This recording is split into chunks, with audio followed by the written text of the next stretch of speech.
Welcome back, listeners, to Empowered and Out, the LGBTQ plus career coaching podcast. I'm Jonathan Barbie, creator of Empowered and Out Coaching from JMB Coaching, LLC, and I'm here to help you thrive as your authentic self at work and beyond. Today, I'm sitting down with someone who radiates warmth, wisdom, and unapologetic authenticity. Joseph Coleman, or as many know him, Joe the Soul Coach, is a creative force, a deeply intuitive coach, and a community builder who knows how to turn vulnerability into connection. Through his coaching practice, rejuvenated lifestyle, and his work as a leader in LGBTQ plus and BIPOC spaces, helps people understand their trauma, loves themselves through the journey, and finding healing in community. What I love about Joe is that he doesn't talk just about transformation, he lives it. From his own self-discovery to safe spaces for others, his work blends art, and heart-earned wisdom. This conversation isn't about quick fixes. It's about leaning into the real, messy, beautiful process of becoming who you truly are. So settle in. You're about to feel inspired, seen, and maybe even challenged in the best way. So if you're a longtime listener or tuning in for the first time, I'm so glad you're here. And Joe, welcome to Empowered and Out. I am so glad that you are here. Thank you, John. I am so happy to be here. So good to finally have our conversation. We had such a good talk. I'm so excited. I agree. We had such a great pre-chat, so I'm really excited for our conversation today. And I know the listeners are going to fully enjoy this. So let's talk Same. about understanding trauma as transformation. You've said that the first step in true transformation is understanding your trauma. What does that process look like for someone who's just starting out? Yeah. It can can look different for people because everybody has had different traumatic experiences, and there are different types of trauma. One specific way that everybody, I feel like, can start with trying to become aware of their trauma, and just understanding it, is asking, who am I? That question is something I would suggest to everyone to start with. And the aim of that question of asking yourself, who am I, isn't to get somewhere, get to a destination per se, but to be okay with what's happening in the present moment.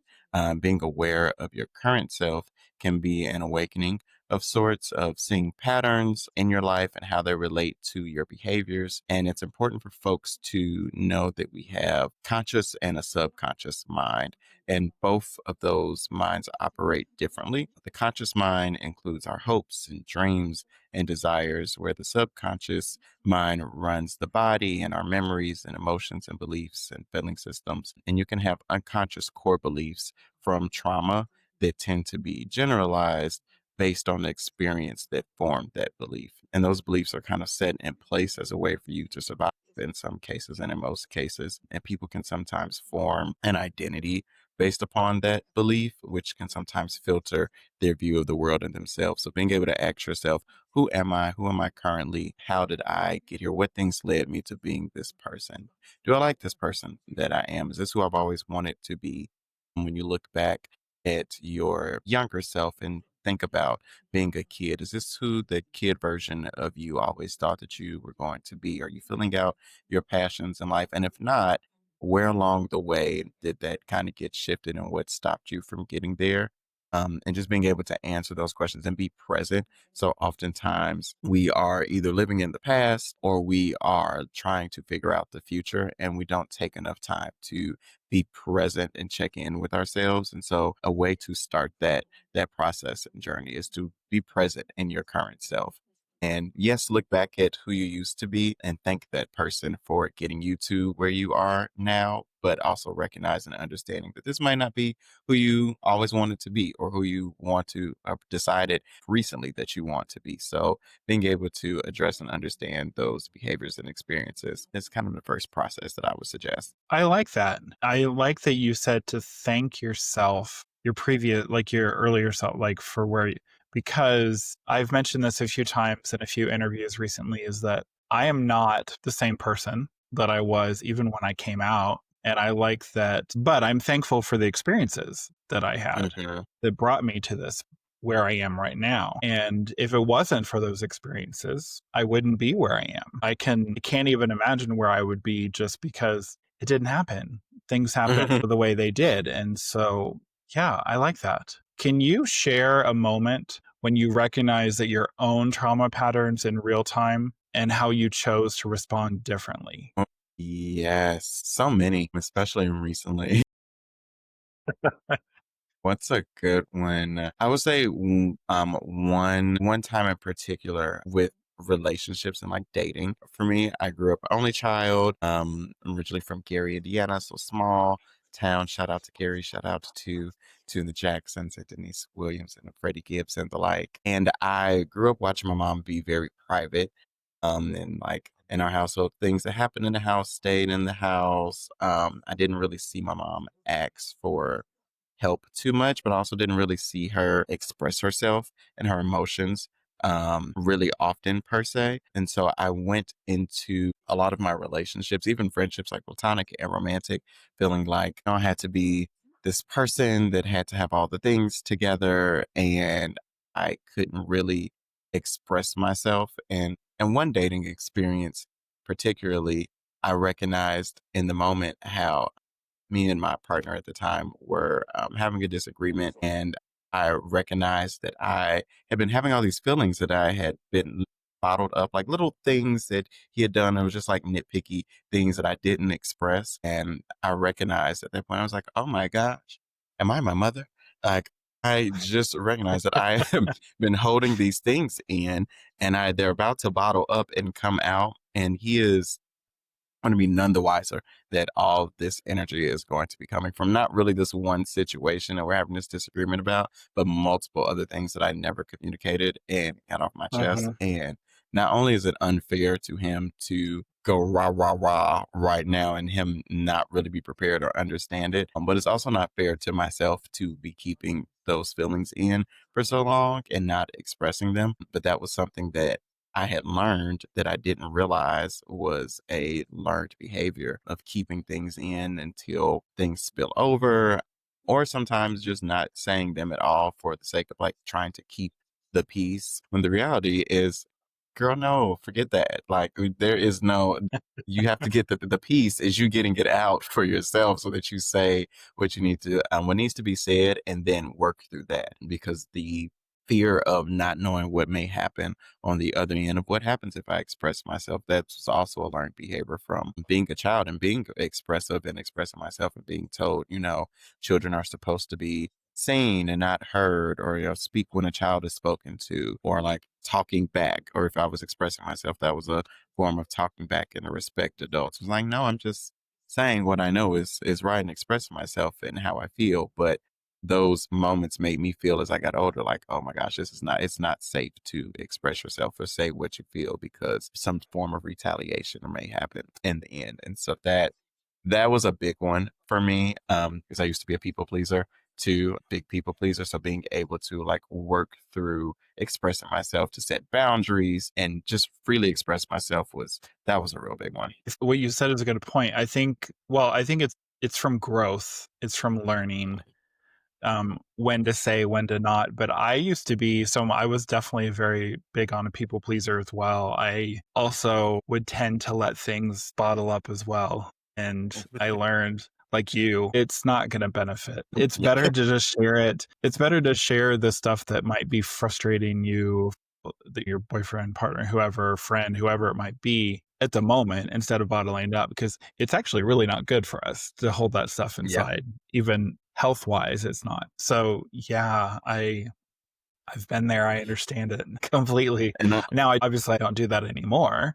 If something is bothering me right away, I say it. I think, like I said, I believe a lot of that is growing up, age, the for sure. experiences. I think when we let too many things get to us that either we do or don't have control over can definitely create consequences in the long run if we don't handle them correctly. So I like that. Absolutely. And I also love that you mentioned too just now that how it's not healthy for us too. And that's a part that a lot of people don't really understand, is that trauma is stored in the body just as much as it is stored cognizantly in the brain. And so there are times when you can feel and kind of tap into yourself and really when you're experiencing a or trigger. Where do I feel this at in my body? Like you are able, if you check in with yourself and just take a moment to really take a deep breath and like, okay, I'm recognize that this I'm triggered right now. Where do I feel this at? So that then I can start to also build some resiliency within my body to when this trigger happens, if it does happen again, I know where this is. Do I feel it in my chest? Is there pain here in my chest, like near my heart? Is it in my stomach? Do I start to feel the pulsing somewhere near my head and my headache? 'Cause those things also let you know that where trauma is stored in the body and how you can start to tap into yourself to really build that resiliency to those moments. So then when you are triggered, you don't get so angry anymore. It's like, okay, I feel it's funny because I felt when I was younger, I would always know I was really angry about something because I would feel like this pit in my stomach and this tightness Hmm. intense. Yeah. I never really understood what that was when people feel like, oh, I can feel it in like fire in my stomach. Like I never knew what that meant until I got older and I went through my trainings and school work and I was like, oh, because there is energy and things trapped within my body and you also have to release those things as much as you also have to work through them cognizantly. You also have to work through them somatically as well so that you can like fully heal and end the cycle. So I love that you had also brought that up. I love that you just brought up like somatic because you are going to be actually, I've now had, no, you're my second, soon to be third. I will have another conversation that talks about somatic, the body and how we deal with that. Yeah, I didn't even know what somatic was to begin with until I had a interview with Dr. Paul Taylor Pitt, who I interviewed a few months back, and it's very fascinating. I love being educated and learning more for all the guests that I bring on, but I was like, this totally makes we should kind of all be doing this in some way in our coaching, just because it really, depending on the type of coaching, but I think overall, especially, I think it's very, very beneficial. Like you said, if we have trauma, if we have something and we're holding it in somewhere, it's in the body, it's not up here. It's most likely down, that, yeah, we need to learn how to, um, I wouldn't say handle it, better know how to deal with the trauma when it comes and what triggers it and how to release it. And I think that from what I still remember, and feel free to definitely correct me, that a lot of it is done with that somatic process, like how to do that. Um, so Absolutely. And it's also to that point, the as a coach too, it being able to work somatically helps you also check in with yourself and regulate your own emotions and just especially in public, but also when you're working with clients too, because you don't know what sometimes you might not know what a client wants to come with and talk about also depending on the service areas and coaching, but for those that are dealing with people that are talking about experiences and those that may be traumatic, if you yourself have experienced anything that may be in relation to the experience that the client is discussing, you can also be triggered. And so being able to check in with yourself and have that type of check and balance to regulate yourself in the middle of also being able to support a client is very important. And that it is a very useful tool for everybody to have. Absolutely. I agree. I push as much as I push people going and doing like talk therapy and having like and working through trauma cognizantly, also working through it somatically, because those, I was grateful to have the opportunity to have my practitioners that taught me and educated me be from overseas, and they're based out of Australia. So they it was a very okay. holistic approach to Mhm. dealing and recognizing with trauma versus some of like Western medicine standards, and so they focus a lot on the somatic healing and emphasize to us as practitioners and coaches to the like you need this for yourself as much as your clients need it, because as especially depending on your client load and how many people you're seeing and the nature of what you're discussing, it's going to be important for you to also have this tool to check in with yourself and regulate as much as it's going to be to also teach your clients on how to do it. For sure, yeah. So, loving yourself through the journey. A lot of people see self love as a finish line. You talk about it as something we practice during the hard parts. How do we start loving ourselves in the middle of the mess? And there's a song that just popped in my head for listeners. And then are finding out I am also a creative and a singer. So and that you sang in the middle, and I was like, in the middle of it. Just heard that in my head. It's a song. During the hard parts of being in the middle of the mess is uh, honestly when I have found that you really learn yourself, because in the middle of the mess is when you are looking at the parts of yourself that you don't typically look at and love on. And these moments present you with that opportunity to show yourself radical love and accept those parts of you that you don't really look at. And it's those parts specifically are like when you don't think you have the finances, that's a part, or when you don't think you have the skills to do something or have the right hair or clothes. Nobody else really knows what you go through during those times except you and whoever you pray to or receive divinity from. And oftentimes during those hard times, folks isolate. And so there's no better time to really love on yourself than when you are by yourself and when no one else is watching. And that's not to say that you have to isolate to love on yourself. But when you are in those seasons of isolation, because I do believe that people have to go through seasons of isolation for themselves as much as for everybody else. But those are when you're able to start looking at yourself in the mirror and start telling yourself, like, hey, I am a ruler, a warrior, a king, queen, gender not conforming, identifying royalty. Might not look like how I want to look like right now, or I might not be where I want to be at,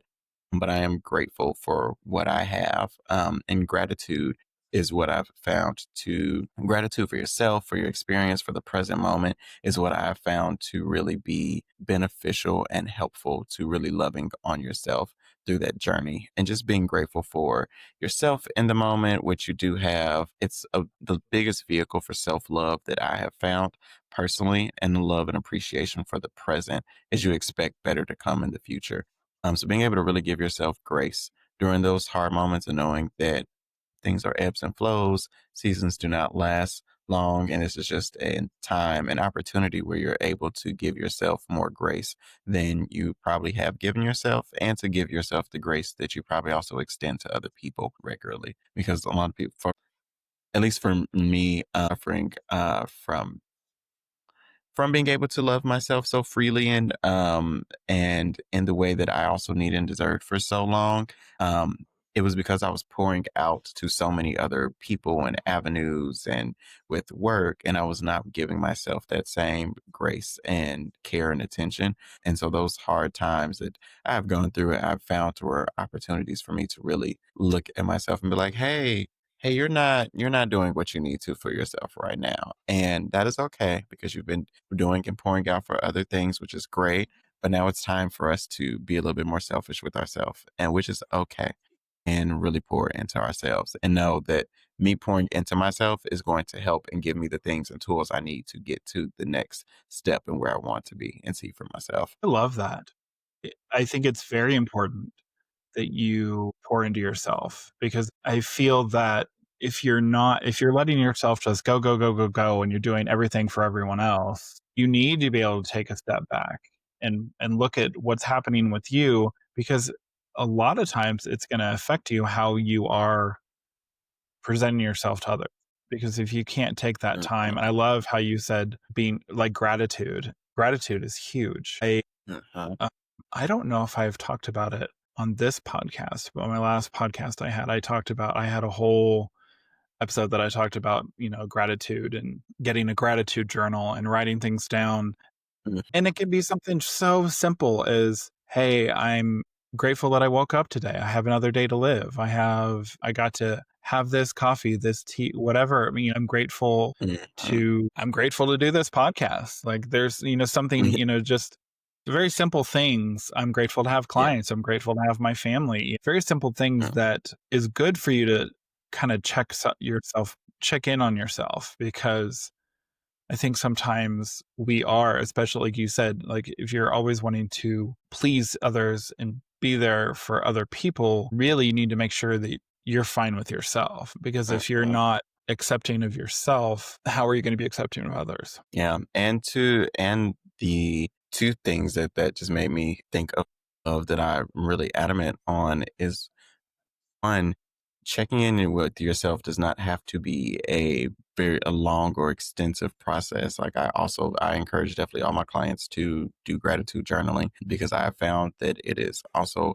helped me, but also just the science behind also being able to find gratitude in the small moments makes you more appreciative of things, especially when things go awry and things are out of your control. The things that are in your control, you can be grateful for, and that just positive psychology just wrecks your mind. It's like, okay, it's like the dog with everything is on fire, but he's drinking the mug, the this is fine mug. Gratitude is like, for me, is what I found is like that mug. That is my this is fine mug.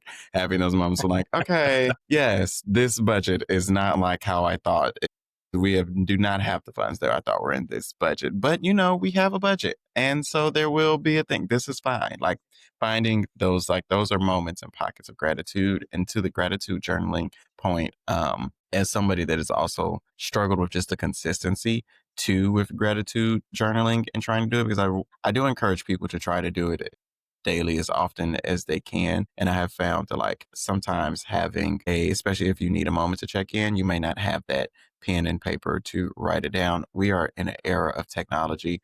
I have a note, like a iCloud note of like gratitude journaling. So for those quick moments, so that I can just say that I checked in with myself and actually did it, even if it was for like 2 minutes or a minute, like just jot. I'm literally, like you said, I'm grateful I woke up this morning. I'm grateful that there is water in the fridge. Even if it's from the Brita filter, I'm grateful that there's a roof over my head. Like very, just those three things, quick, putting it on a note. And there's your gratitude journaling. And then you're done for the day. And then like building those small steps to make it a routine is really helpful and beneficial to also building resiliency to those moments when things go out of control. Like that is your notes is now your this is fine mug. And there was, what was the other point that I just wanted to make about the journaling? Wow, it just left me. That's crazy. It'll come back. They'll come back. And I'm So, your coming out story with your mom. So, you've been open about your coming out experience with her, and even paired it with a Jessie J soundtrack. What did that moment teach you about acceptance and self expression? Yes. So the track for our listeners was Who You Are by Jessie J. And that track, which I call the soundtrack of my younger years until probably like high school graduation, really, that experiencing that song during that time was very beneficial. My younger years was interesting because I was struggling with the feelings of not feeling safe to be myself and freely express myself or who I was. I was always bubbly and cheery and out of the box and outgoing. But my childhood taught me that I needed to be more observant and aware of people in my surroundings. And the experience with um my mom when she, for those listeners, because I do talk about it, and I did prep her. I was like, hey, girl, I just want to let you know I'm going to be talking about the things publicly. But it was a very traumatic time because we didn't, even now, memory is subjective and trauma also affects your memory and how you're able to memory or remember things, and sometimes your brain will block out certain clips of the movie, as I will call it, and you might have the end, but there's this middle piece that may be missing. And so currently, I believe because of the experience, the traumatic experience that it was for her, tied in with also some other health complications down the line, she actually does not remember this part. But like when she found out that I was gay, she found out from some messages from me and some house members. I was in a ballroom house in the ballroom community when I was younger, and that was like my first safe space, especially being in Gary and not having any other queer folks around. Like I was the Mhm. only one in my school for the longest. And so when I found these people, I was like, oh my gosh. And I didn't even understand historical significance and contributions of ballroom to the overarching LGBTQ community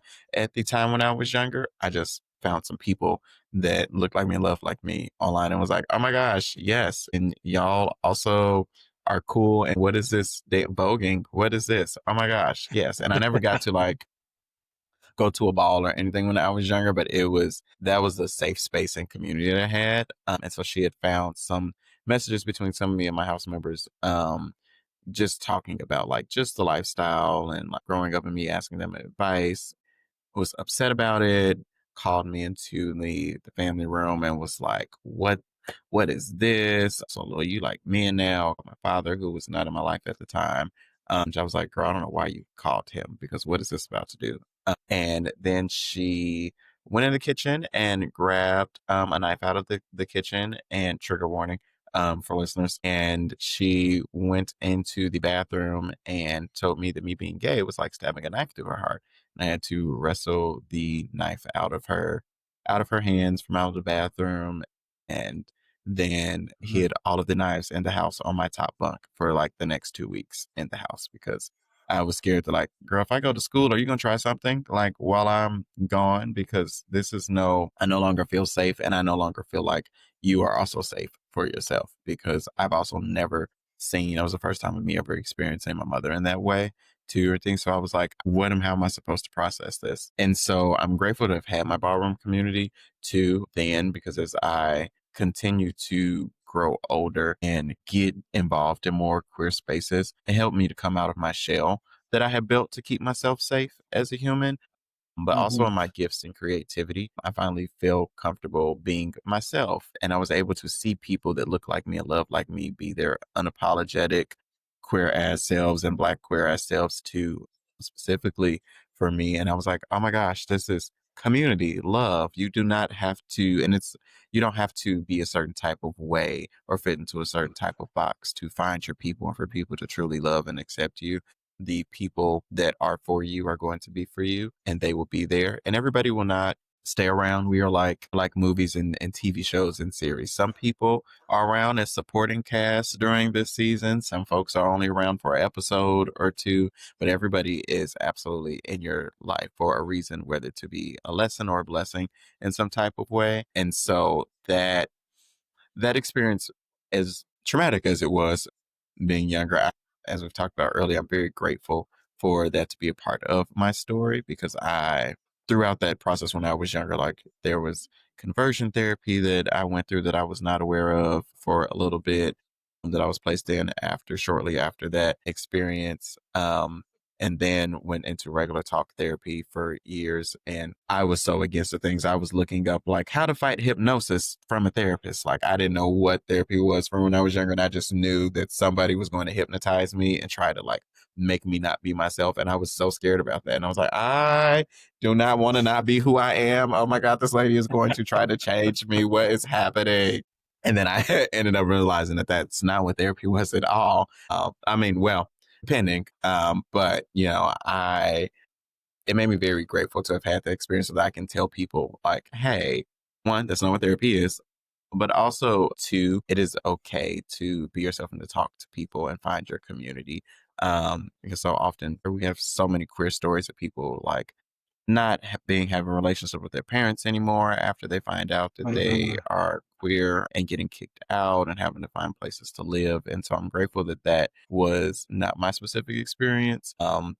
I know I got kicked out for another reason later on, but like that was not my specific experience in this scenario. And so I grew up having to battle with internalized homophobia and transphobia and toxic masculinity and fight through the ways that I had to code switch and make sure those were not my identity as I grew older. And so being able to be in more queer specific spaces, it helped me realize like, oh my gosh, people are free and can be free and it's okay to be free. And that really helped unlock like the current version of me. Nice. So, quite an experience, obviously, with your mother. So, looking back now, is there anything that you would actually tell your younger version of yourself before that conversation happened? The first thing I would say is log the hell out of Facebook and shut and close the messages. Do not clear the browser. Do not let anything be seen. But if you cannot get to that, um, I would tell myself to really, it's very interesting because now that I have recently like reconnected with so much of my family too and understood like how my mom and like her cousins and everybody has grew up. And religion was of course a big influence in my family. A lot of things just make sense now. So I would tell my younger self like, hey, it has really nothing to do with you as much as how they all grew up. And so while you aren't going to have the words to clearly express what this moment feels like now or how to convey to your mother that you're still her child and the same child that she was fine with walking around in wigs with just some years prior, because I am an actor. And so I'm very animated and all the things like in a certain point as a kid, that switch without proper explanation from my parents, I didn't understand like how I was just fine with walking around in your wigs and heels and playing like I was Medea just like some years ago. And now all of a sudden I can't do my hand a certain way because boys aren't supposed to do that. And you need to be not as feminine. So she's not going to have those words to also Mhm. explain that to you. This is just what she was told and knew. And the world is going to get better. She is going to have an experience that is going to change her outlook and mind on this. And y'all are going to be okay. Oof. I'm telling myself, baby, get that poetry book out now. I found a lot of my creativity to outpour. I got my emotions out and like poetry and writing songs and really journal. Like that was my form of journaling before actual journaling days and situations later on in life. So like get that notebook and start getting the things out now. Just creativity. I would probably be a very successful spoken word artist or songwriter right now if I would have kept the things then to just also talk about those experiences. I think around eighth, ninth grade is when I started writing, but like I think this happened somewhere around seventh grade or somewhere around like right before eighth grade. And that marks just have the notebook ready and just strap in for an emotional ride, but know that everything is going to be okay in time and that you are loved and seen and supported and you are fine just the way that you are and will be. I love that. You made a really good point. Realize that the way they grew up, the way their experiences were, is the reason that they react the way they do. I mean, our parents raised them a certain way. You know, our grandparents were, all people were raised different ways, and of course, parents always say, "Oh, I don't want to raise my children like I was raised." And I Mm-hmm. feel like, yeah, when you throw religion into it and there's good or bad, there's definitely ways that totally affect how we were taught certain things, were how our parents reacted to certain things that we did. And so I think that's good. It's good advice to kind of say, okay, hold on, let's take a look. How did they grow up? How did they experience when they might have done something compared to what you did, and how were they punished or not punished? What was the reaction of their parents? So I think that's very important, and I think it does help take a look at that, just because of, especially with the younger community, like the younger folks in our community, in the queer community, and their drive to be who they want to be, who they are, that freeing, amazing people that they get to be is not necessarily going to be necessarily accepted by their parents, their other family members, just because they didn't get to grow up that way. I mean, it's a perfect example, like for me, I mean, of the younger generations and how they get to be truly authentic in themselves for the most part. I mean, obviously, every Yeah. situation is different, but for the most part, they do, and I think it's really awesome. But I think kind of what we referenced at the beginning, it's our experiences that help us grow to who we are, and so Mhm. I'm hoping that with these younger generations being able to be their authentic self, to be their open, that's going to help them grow even more as they get older and through all those experiences. Yeah, something that's into that who you are question too. I mentioned earlier of like being able to be present and check in with yourself is like also who are you and who were you before the world told you who you were supposed to be, or who Mhm. your family told you who you were supposed to be. For me, there was definitely a lot of outside expectations, especially from family, to be like I had cousins that were salutive, salutatory and valedictorian of their classes, and like had all these awards. And me being the youngest at the time was like, you have to be this and you have to do these certain things and do all this. And I was like, yes, I like school, I like reading, all this, but I don't know. That's a lot of pressure. And sometimes, like you said, parents, they don't know that they're just trying to do the best that they can and not be what they learn. Like even to that point I made earlier about like my mom being private and not talking and still and influencing me in that way of how I navigated relationships. I found out that's just how they grew up in the household. Like over the last year, I found out from another cousin, was like, oh no, baby, you cannot talk back or like do any of that in that household. Like, things were very strict and rigorous, even like cleaning schedule. Like there was a very loving but very strictly ran household. And so there were just certain things that they weren't able to do. And so they quite literally don't understand to other children being able to do it or other people having that experience because their experience was this set one and they were in it and lived it. And so other people's experiences sound foreign to them. And so, especially when raising their children, they're going to natively just do naturally like take those small pieces, even if they try not to do the Mhm. exact same. But there are those things that are ingrained that they just are not aware of that are ingrained that they still perpetuate. And it's encourage people to expect this experience that I've had recently of connecting with family, being able to understand that to that who you are question. Part of understanding to who you are is understanding where you come from. And so if you are able to find that out and dig deep and talk to family members, if folks have, matriarchs in their family or that are still alive or like have those people in the family, the elders that they can understand and hear stories from. Like, ask those questions because those things will not only inform you about where you come from and your lineage, but they'll also inform you on some of the behaviors that you also may have. Like, I love anime. I didn't know that, like, I just thought this whole time in life, I love anime because I love anime. After recently reconnecting with my dad over the last year and a half, I found out that he was like, I knew that he was in the Marines and FBI and like and traveled all over the country and things for work, but I didn't know that he lived in like Okinawa, Japan for 3 years. And back then there was no anime with subtitles, especially not over in Japan. So I'm like, oh my Right. gosh, you were watching anime over there? He's like, oh yeah, no, I love anime. Like all the things you're watching, like I remember seeing some of these over there, and I'm like, ah.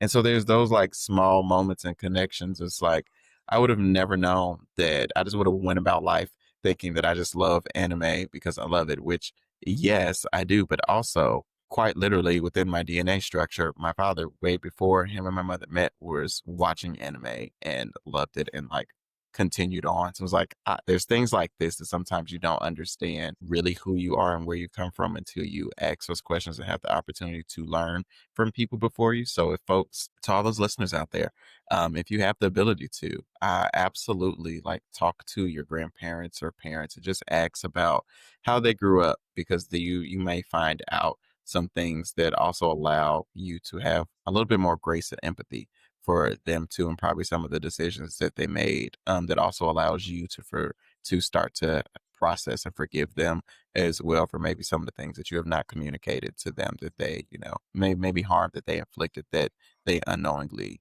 did throughout your life. Yeah, I know that one of the things that I enjoy getting to do because my aunt is the only one, with my dad passed away and their brother passed away probably 20 years ago now. So my aunt's the only one. So I take every advantage I can to always learn how it was growing up, what they learned, what they did. Even something as simple as I remember going to dinner with my uncle's son, his younger son here in Colorado, and with my aunt and uncle. And he did something, and I was like, oh my gosh, that reminds me of my sister, because my sister was a very picky eater. She would never let anything touch. It was the most ridiculous thing ever. And I know children are like that, and that is what it is. But then my aunt pipes in. She goes, "Oh, that's very like his dad." And I was like, "So we know what side of the family this comes from.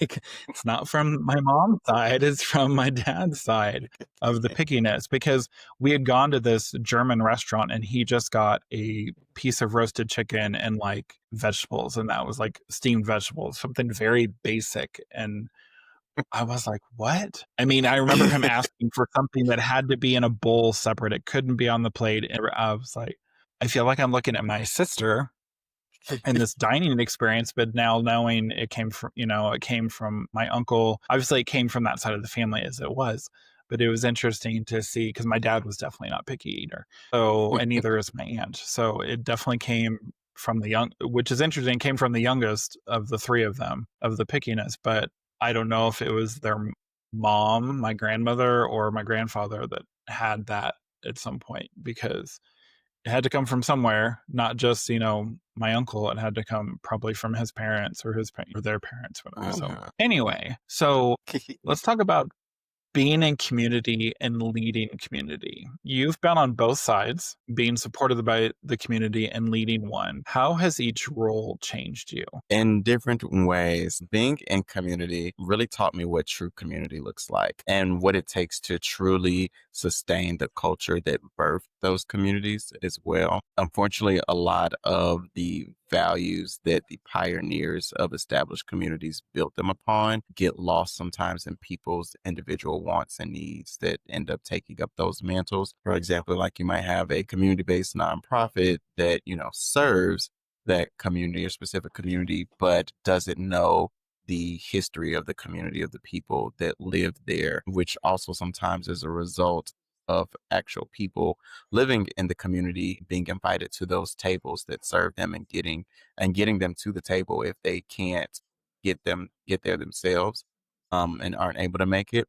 because those are the people that need the support and to be uplifted by those their community champions. I've seen him begin traveling and also living in different parts of the country, specifically living in Atlanta, really showed me a a very beautiful like value and scope of community. Growing up in Indiana and even like living in Gary, but then also living in Indianapolis and leading our pride organizations within the state and for the state. Indiana is very interesting. The Midwest is an interesting pocket. Even doing like the work in Chicago and community in Chicago, it's very interesting seeing that even the differences and nuances between just next door neighbors. But in Atlanta, you have this black mecca, and it is large to the point where there's so many pocket neighborhoods and communities within Atlanta. There was a coming from Indiana where we kind of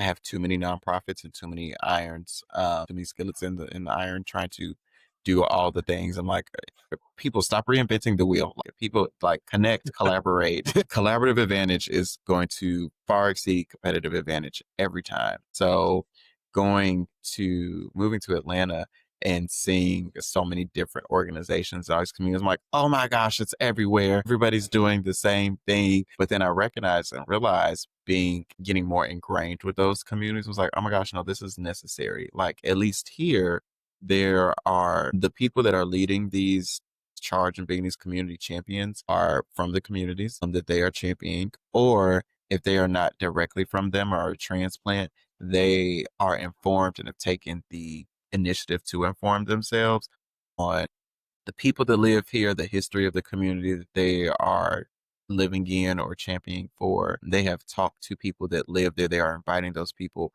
to the table to understand what is actually needed. Because oftentimes people I've seen from the leading and from being a community standpoint, people are take charge to lead community and they have a certain view or scope of what they think the community needs, but they have not really listened to those folks within the community to understand that what you think you are, what program or initiative that you're starting in this community that community might have some history and systemic barriers that were placed long before you got around here. So while this may put a band-aid or like help right now, there's a more systemic issue that needs to be addressed.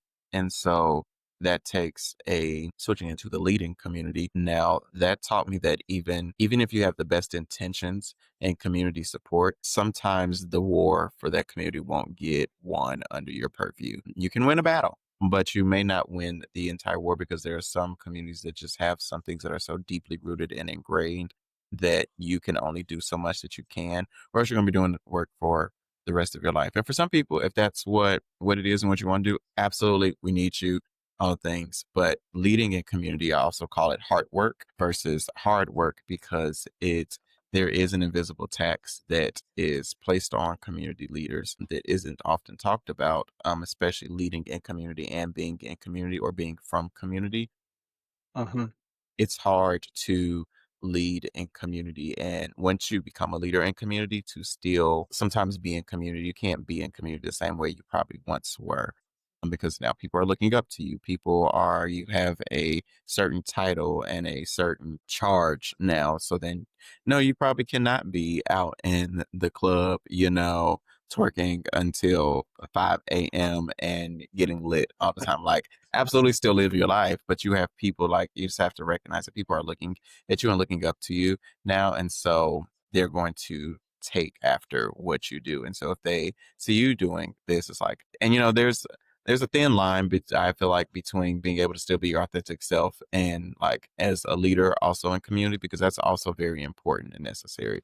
People need to feel like they can relate to you and see themselves Mhm. in you. So it's not that you should like hide those parts of you if that's who you are, but just be more intentional about like the space and aware of where you're at and what you're doing. The back to like winning, you might not be able to win the war to for those communities, but you can at least win some of those fights along the way and train the next generation of leaders to take that mantle and prepare for what's to come. I've been up on the side of taking up a mantle and not being as prepared as I needed to be because the leaders before me were so burnt out from fighting for so long and having and doing this fight for so long without real rest and care and grace for themselves.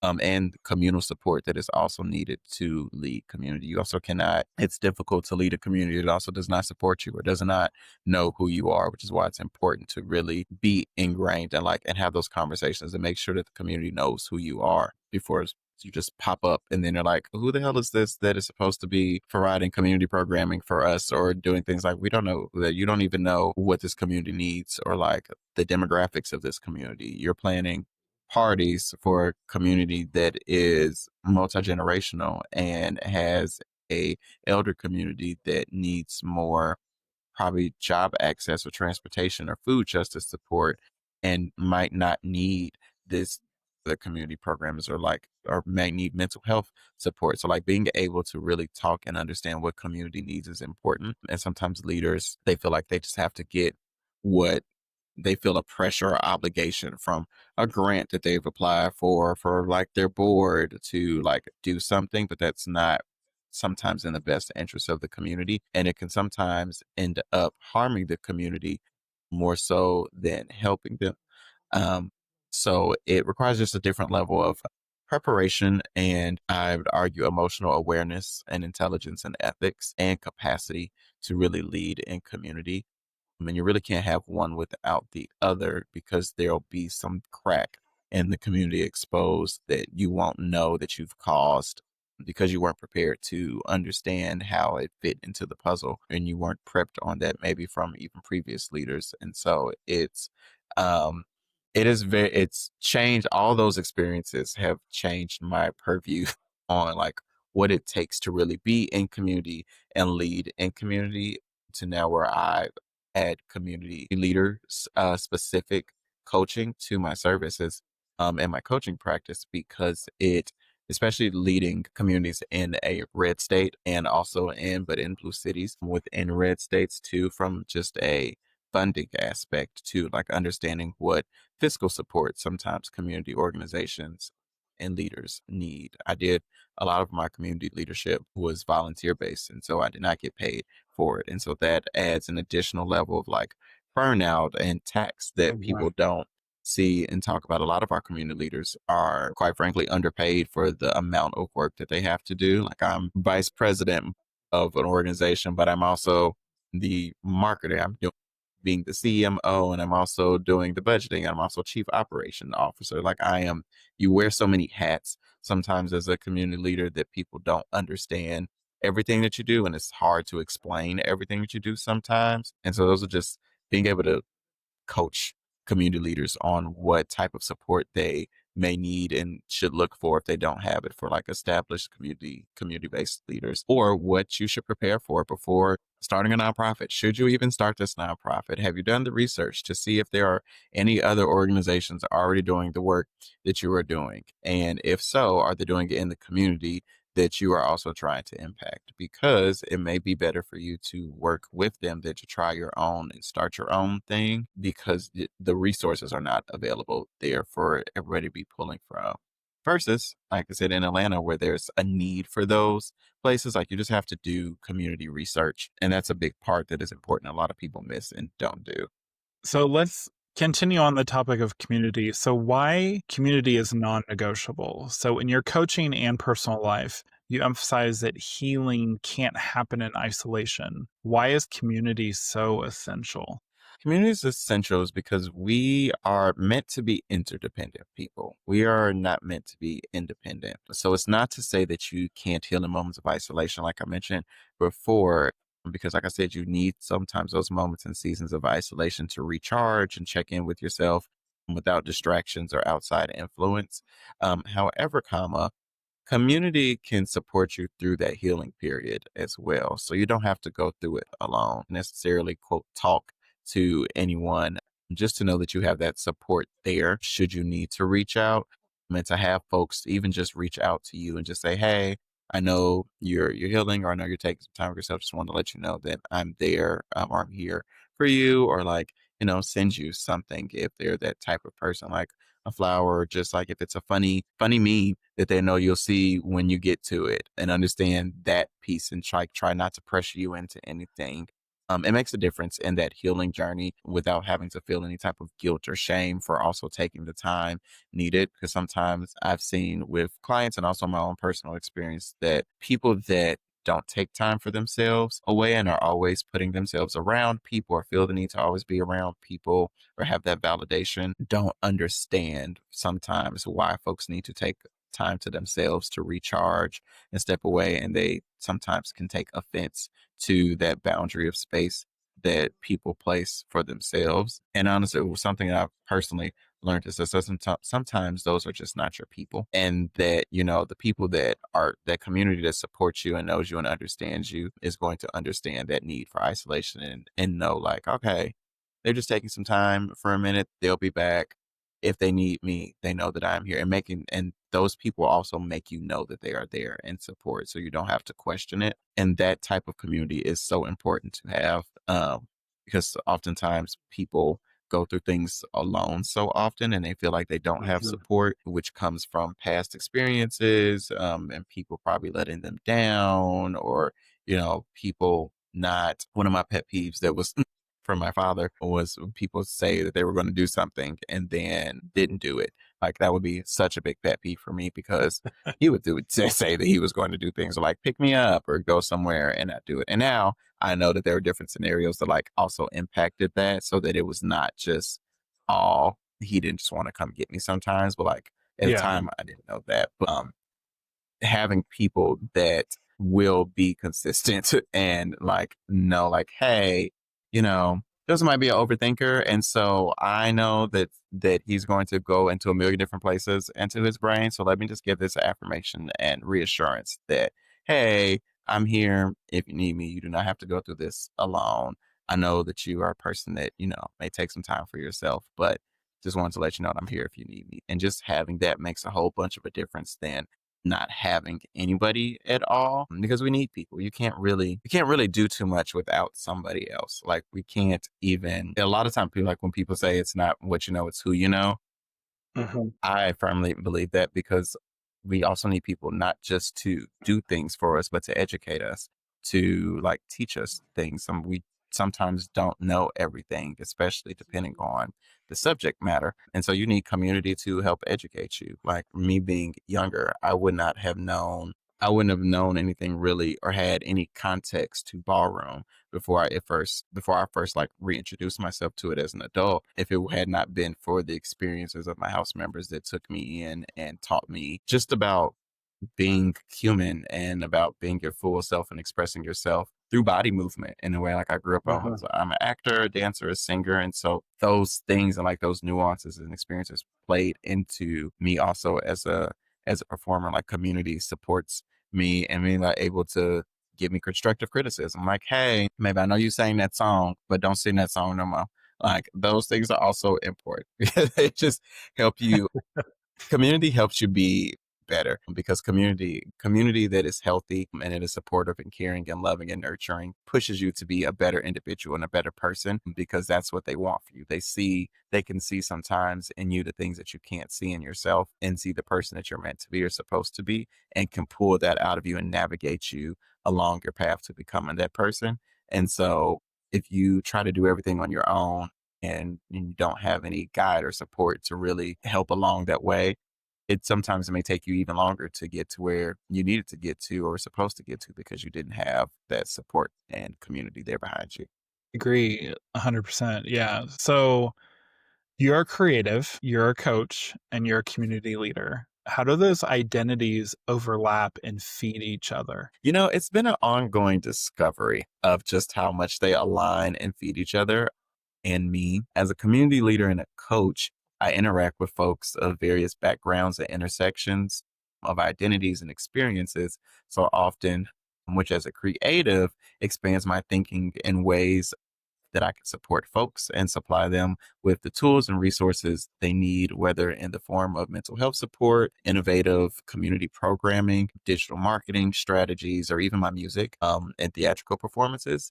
I really just love being able to positively impact folks in the way that they need. And I'm able to do that through all three mediums, fueling each other for that same love and ethos of just wanting people to be better than they were the day before. Shout out to Naruto for that little bit there. And being better than you were yesterday. So as a creative, I get to really just brainstorm all the ways in which people that I talk to and people that I meet along this journey of life, hearing their stories and just their experiences and thinking of ways of like, huh, I wonder, do I know somebody that like can support them with what they need? Or if this thing existed, that would be really beneficial for them to have and like and support them in this community or whatever it is.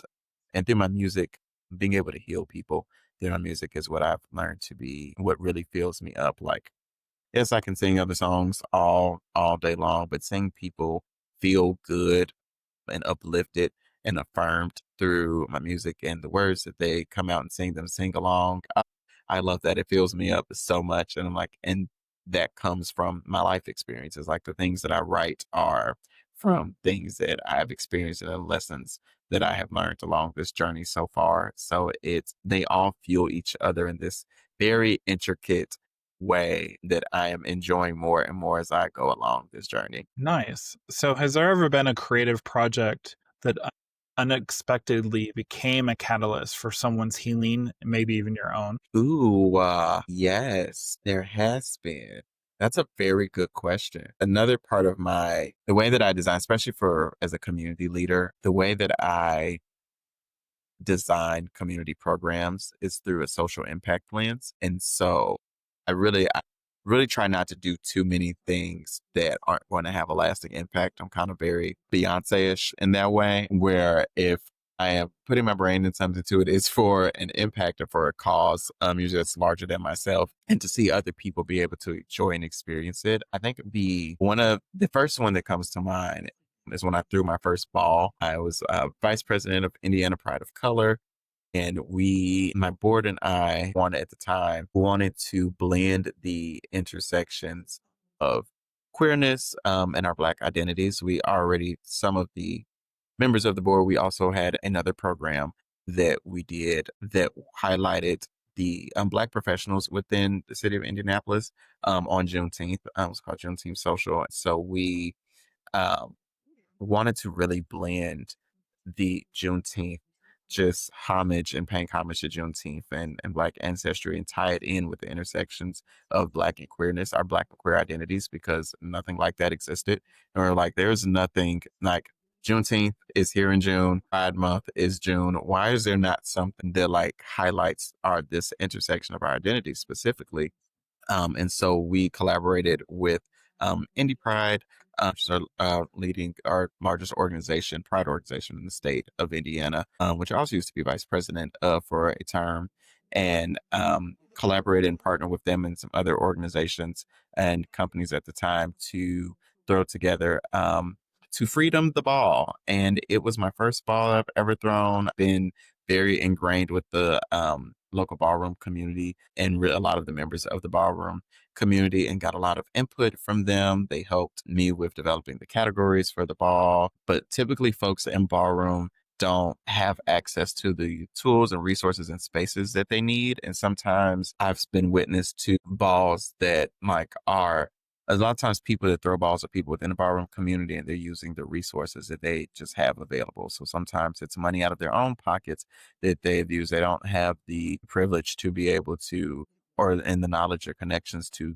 talk to other organizations to get funding and support, or to help them get like nice venues to even host the balls in. So being able to give the community an experience that was in a nice venue, that also gave out um, a decent amount of money to pour back into the community from for the categories, and just give people a different experience that they weren't used to and that hadn't really been seen before. Seeing the footage, like being in the experience and seeing people there enjoy it and have time, I was like, oh my gosh, yes, there's activations, there are things that are not that typically the community does not see and does not have to experience that are here. And I the feedback that people gave and the overall just joy of seeing people enjoy a time and in a safe space. I was like, oh, I'm having butterflies come out of my chest, and this is amazing. And people still talk about it to this day. Even the work that I did in the community for Chicago when I first moved here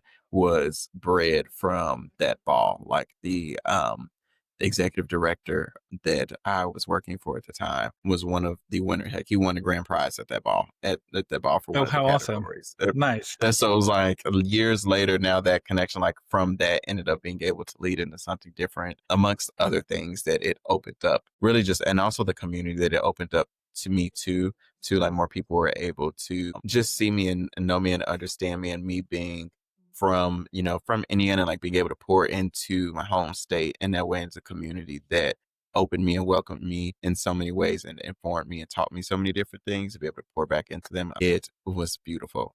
I'm currently planning another ball in New York. So this is going to be my second ball that I've ever done and planned, but still same basis of making sure community is involved and really wanting to largely impact the community, that the ballroom community that it serves in Albany, and really be able to give people an experience that they just aren't used to, because I grew up not having access to any of these experiences. So people deserve to have these moments and safe spaces so that they can just be and not have to worry about anything outside. That's awesome. That really is. Wow. So you're doing incredible work with Rejuvenated Lifestyle and also helping lead the Unity Through Diversity conference. What's exciting you most about what's coming up? Absolutely. So to that point of the ball that I was just mentioning that I'm planning, that is actually part of the Unity Through Diversity conference in Albany. Rejuvenated Lifestyle has been actually invited to speak at a couple of engagements coming up. So I'm very excited about that and lead some wellness initiatives. So I will be stay tuned for more info on those soon. I'm also in my practicum currently for my board certification in the field of sexology. So I'm very excited to expand my work and contributions to the field of human sexuality and folks just overall sexual and intimate health and wellness through Rejuvenated Lifestyle, my coaching practice. Also, will be utilizing and talking about the blend between all three. Also, as a sexologist, I'll plan to use I've already done it a little bit, but I want to expand more into the realm of intimacy, coordination, and directing for TV and film and theatrical performances as well. I didn't even really wasn't even really familiar with the field per se because I've never had an intimacy coordinator or director in any of my previous performances and experiences. And so I was like, oh my gosh, this is a thing. And oh my gosh, this is absolutely necessary. And I'm already doing it. I just like, I did it for the musical that I was just on in May. And that was like my first experience. I was like, oh my gosh, I'm seeing the benefits of this. I'm doing the work. I love this. And so I'm excited about that opportunity for more of that. Unity Through Diversity Conference, or hashtag UTD, is gearing up for a very exciting, it's a BIPOC and health LGBTQ conference in Albany, New York. It is October 8th through November 2nd. I think I have that right. And I am the co-chair for the Experience and Entertainment Committee. So what the things feel like and smell like and breathe like when you walk in through the door, the wellness activations and sessions. Very excited about that. We just announced, by the time this comes out, it will definitely be announced. Dominique Jackson from Pose. A lot of people know her from Oh, yeah, yeah, her yeah. debut on Pose. Yep. She Hmm. is going to be our keynote speaker for the conference this year. So very Awesome. excited to have Dominique there.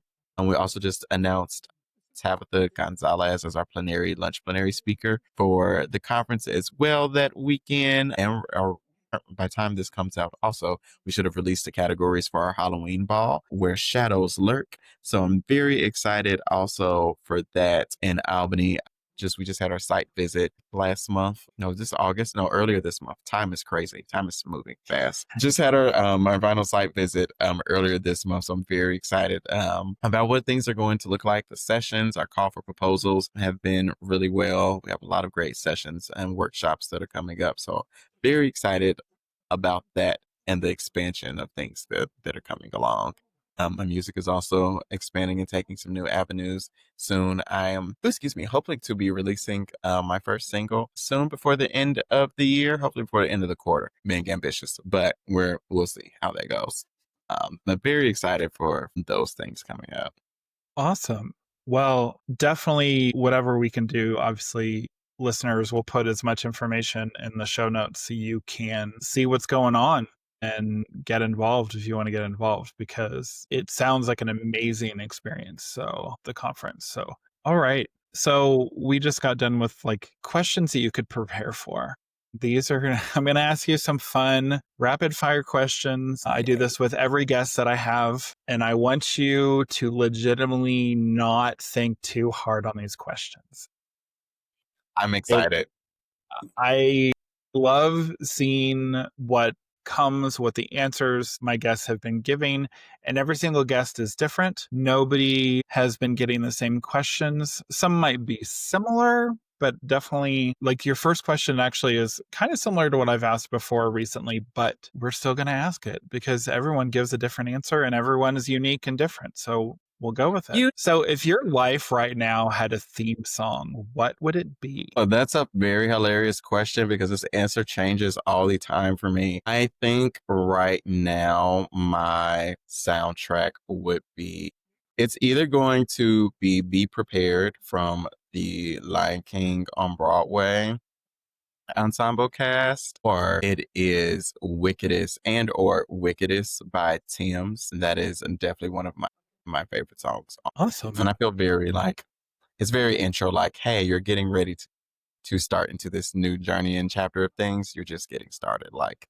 be prepared. Here you go. I love that. So, morning routine, slow and soulful or fast and focused? Slow and Soulful Boost is, I literally, the single that I plan on releasing as soon as, called Good Day. And it literally starts off with me saying it feels so good waking up to me each day. Because I like to feel the sun hit my face in the morning. I got to drink my water, got to stretch to make sure everything is working right. I have to drink my coffee, make my coffee in the morning. It's definitely giving slow and soulful. My music is playing. I'm listening to a podcast. Like, it is a very slow and soulful morning. I love that. I think sometimes I personally believe that we should have more slow and soulful mornings. Absolutely. I feel that it helps us better prepare for a day. It helps us maybe not be as stressed as we might be. Let just enjoy, like you said, enjoy your water, enjoy your coffee, enjoy music, whatever it might be, to just get prepared for the day. But when you're rushing, you're going to always feel like you might have forgotten something. Where if you're taking it Mhm. nice, it's slow, you can, okay, here we go. We grab this, we do this, we do this, and take it at your own pace. When it's going Yep. fast, yeah, I feel that.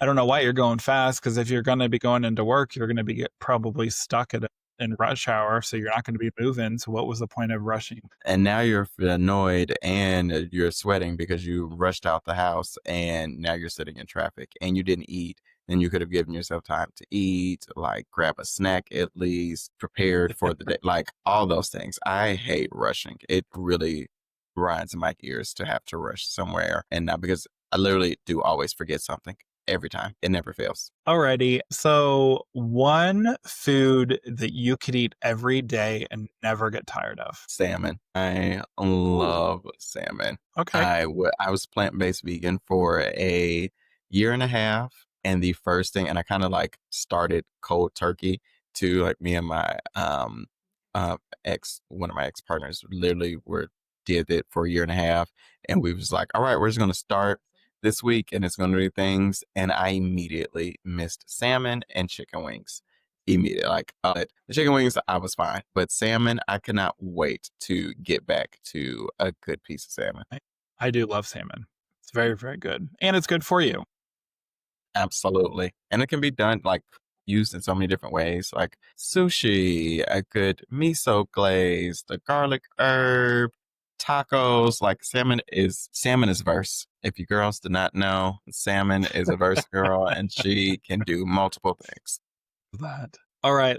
Last question for you before we wrap up. So, what's one small thing that instantly makes you feel at home? I have a two-parter to that. One thing that makes me feel instantly at home in myself is being able to sit and listen to music, being able to just recoup and just listen to music really recenters me and makes me like that's if I can't get access to anything else, even if it's not music with like words, if it's like jazz or any type of instrumental, even if it's just the sounds of nature, like as nature has its own music of the birds chirping or like bugs buzzing, like Uh-huh. being able to sit and hear sounds and absorb that type of frequency instantly makes me feel at home within myself. Something that makes me feel instantly at home, like home. Um, is being honestly, if I have gummy worms or junior mints, I instantly it takes me back to my childhood. I love, although there's much discourse, I love mint chocolate. And so I grew up like junior mints or like a York peppermint patty. My mom would get me those all the time. Also, I'm not sure if y'all have them out there like in the stores, but Albanese. Have you ever seen like the Albanese gummies, like gummy bears or gummy worms? Albanese is like I don't think so. candy. So you'll probably see them oftentimes like in an airport, sometimes somewhere like outside of, I guess, the general Midwest area. But Albanese Candy Factory is actually located in Indiana, in Maryville, which is just like 10-15 minutes outside of Gary. So I grew up like really loving gummy bears and gummy worms and things. And so they're kind of the best gummy worms ever. Hey, Albanese, cut the check for the podcast and for me. They are delicious. And so a good set of gummy bears or gummy worms or like mint chocolate is going to instantly make me feel just like so soothing. I feel like instantly at home. I love that. All right. Well, Joe, let's leave folks with something they can use right away. What's one key takeaway or tip that you'd like to share with my listener? Everybody breathe. Please take intentional, deep breaths. Like take a moment, even just now, pause you listening and just take a breath and then come back. I encourage everybody, and specifically actually box breathing too. Box breathing is a technique that and a tool that folks can use to help regulate their emotions in present time. You do so by breathing in through your nostrils deep for 3 counts, hold it for 4, and then release out of your mouth 4 to 5, and then release out of your mouth slowly for 7. And slowly, do not let it just rush out of your mouth. Like let the air seep out for those moments. It helps you reset your nervous system, and just regulate your nervous system in the moment. So I'm a person that sometimes I can have like moments of social anxiety if I'm out in crowds. Like usually it's like a grocery store or somewhere. I would feel like people are looking at me, and if I don't have like a cart or something that I'm pushing or holding on to, something to distract me, I've like learned to like box breathing and taking deep breaths help me, one, get out of my head because nobody's looking at me. And even if they are looking at me, I look cute. So that's probably why they're looking at me, and just helps me like reframe it in that way. But everybody breathe and unclench your jaw. You also don't, like we mentioned earlier, like stress and trauma and things are stored in the body.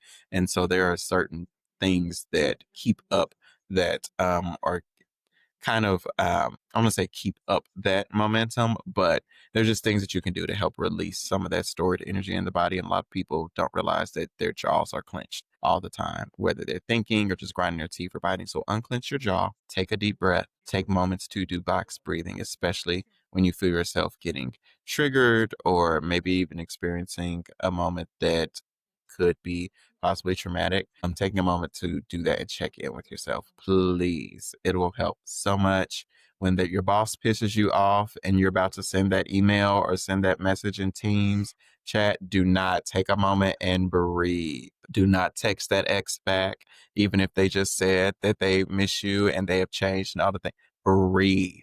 Breathing will help you get clarity and clear your mind. Everybody breathe. That advice. Joe, thank you so much for bringing your whole heart and your story to this conversation. You've reminded us that understanding ourselves is an act of love and that we can't do it alone, nor should we. Your willingness to share the tender, unpolished parts of your journey is exactly what makes this conversation so powerful. Thank you, John, for having me. I am so happy to have been here. I'm so happy for the listeners to get this just good listening. And thank you for also your service and dedication to our community and sharing stories like mine and spreading more awareness for folks in the community and connecting more people. Things like this are bridges for folks to find community, like we mentioned, or to even become just more aware of themselves and things and different perspectives that they may not have considered. And I truly believe that people are informed by their diverse perspectives or other people's by diverse perspectives and experiences. And so this platform allows those experiences and perspectives to be heard and told. And so I also thank you for the work that you do. Thank you very much. So, listeners, if Joe's story spoke to you today, connect with them at Rejuvenated Lifestyle and learn how you can work with him one on one, in groups, or even collaborate on creative projects. And don't forget to check out the Unity Through Diversity Conference. Links will be in the show notes. And while you're here, make sure you follow, rate, and review the show so we can keep bringing you conversations that inspire, challenge, and remind you that you're not alone. And if you love this episode, obviously follow Empowered and Out where you listen to podcasts. Share this with a friend who's ready to step into their own leadership journey. So until next time, stay empowered, stay out, and keep leading with visibility, courage, and authenticity while building the life and career that reflects all of who you are.